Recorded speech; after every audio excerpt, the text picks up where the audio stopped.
Bonjour, voyons dans cet exemple comment définir une rotation. Pour définir une rotation, nous devons définir le centre de rotation, l'angle ainsi que le sens de rotation. Pour cet exemple, le centre est déjà inscrit. Nous n'avons pas à le trouver. Nous verrons dans une prochaine vidéo comment faire pour trouver un centre de rotation. Mais comme premier exemple, nous avons déjà ici le centre de rotation qu'on a appelé le centre D. Pour définir la rotation, nous avons donc besoin de l'angle de rotation. Pour tracer l'angle de rotation, on n'a qu'à relier le centre à un des points de la figure initiale. Ça peut être le point A, B ou C. Relions ici le centre au point A.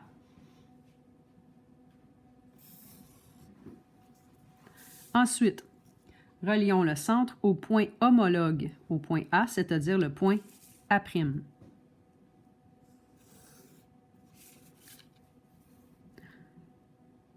Le point A s'est donc déplacé jusqu'ici au point A'. Ceci, c'est ma figure initiale. Et celle-ci, c'est ma figure image, puisque c'est elle dont les points sont nommés A', B' et C'. Nous pouvons donc aller tracer la flèche de rotation en mettant notre pointe sèche du compas sur le centre de rotation. Nous pouvons ensuite ouvrir notre compas de peu importe la grandeur. Ce que je vais faire, c'est que je vais mettre mon compas sur le point A et te montrer que le point A, dans le fond, s'est déplacé jusqu'au point A'. Nous pourrions faire la flèche de translation tout simplement là. Mettre notre petite flèche, la pointe de la flèche sur le point A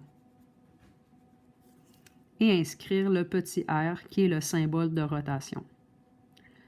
La grandeur de la flèche n'a pas d'importance en autant qu'elle commence sur le côté de l'angle et qu'elle se termine sur l'autre côté de l'angle. Donc, j'aurais pu faire la flèche de translation, de rotation, excusez, n'importe où. Regarde, je pourrais te donner un autre exemple ici. J'aurais pu la faire beaucoup plus petite du début ici de l'angle jusqu'à la fin de l'angle. Et ça aurait pu être ma flèche de rotation comme ça ici. Ces deux flèches de rotation décrivent la même rotation. Même si celle-ci elle est très grande et celle-ci beaucoup plus petite, elles sont incluses dans le même angle.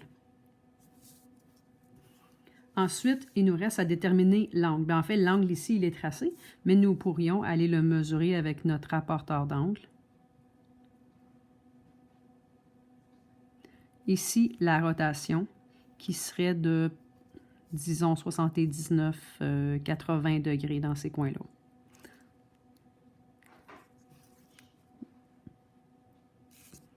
Donc, rotation de 79 degrés dans le sens